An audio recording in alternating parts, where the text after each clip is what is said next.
मैं हूँ आप सबका भाई भाऊ भाई, और मैं इस वक्त मौजूद हूँ कराची के इलाके नुमाइश।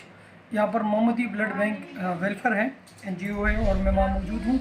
और यहाँ पर फ्री ऑफ कॉस्ट जो है थैलेसीमिया के इलाज, जो बच्चों के लिए ब्लड का इशू होता है, पेरेंट्स के हवाले से मैच नहीं करते ग्रुप मियाँ बीवी में, तो उस हवाले से भी बहुत सारे इशू होते हैं। यहाँ पर हमारे साथ जो है मेहदी साहब मौजूद हैं, CEO है यहाँ के, तो इनसे जानने की कोशिश होगी और ख़ुद भी कोशिश करूँगा कि मैं भी जान सकूँ। और वो जो चीज़ें जो माशरे में मतलब हम लोग समझ नहीं पाते, और हमसे वो गलतियाँ माशरे में सरजद होती है, और उसके जो कफ़ारा होता है गुनाह, जो हमसे गलतियाँ होती है, जो चूँकि अवेयरनेस की बात है, इसमें कोई बुराई या बुरी बात नहीं है, सिर्फ जस्ट फॉर अवेयरनेस है। तो हमें चाहिए कि हम इस अवेयरनेस को अवेयर करें और लोगों तक पहुँचाएँ इस चीज़ को।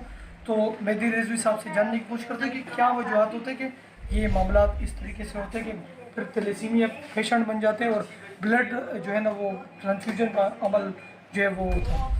इसमें सबसे बड़ा मसला ये होता है कि शादी होती है तो उसमें कज़न मैरिजेस, यानी कि माँ और बाप अगर दोनों माइनर थैलेसीमिया हैं तो 25% चांस होता है कि आने वाला बच्चा बीटा थैलेसीमिया मेजर पैदा होगा। अच्छा, ये एक सिलसिला जारी है और इसकी रोकथाम पे उस तरह से काम नहीं हो रहा जिस तरह इसका सपोर्टिव ट्रीटमेंट जो दिया जा रहा है इस पर काम हो रहा है। वो कि ये बड़ा अजियतनाक अमल होता है, लेकिन इसको अगर आपने ख़त्म करना है तो उसके लिए आपने बाबू भाई हैं और दीगर जो हमारे लिए एक बहुत अच्छा मैसेज आगे पहुंचाने वाले लोग हैं, खिदमत करने वाले लोग हैं।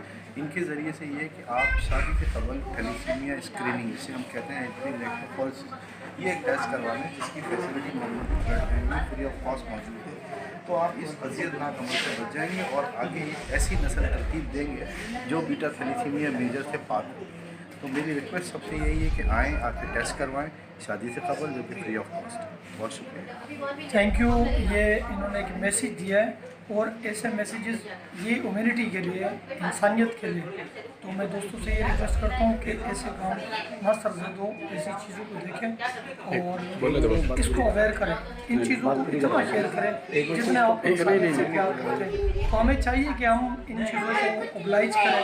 हमारे माशरे में चूँकि एजुकेशन की कमी है, तो कोई एजुकेशन की कमी नहीं होनी चाहिए, हमें इन चीज़ों को देखना चाहिए।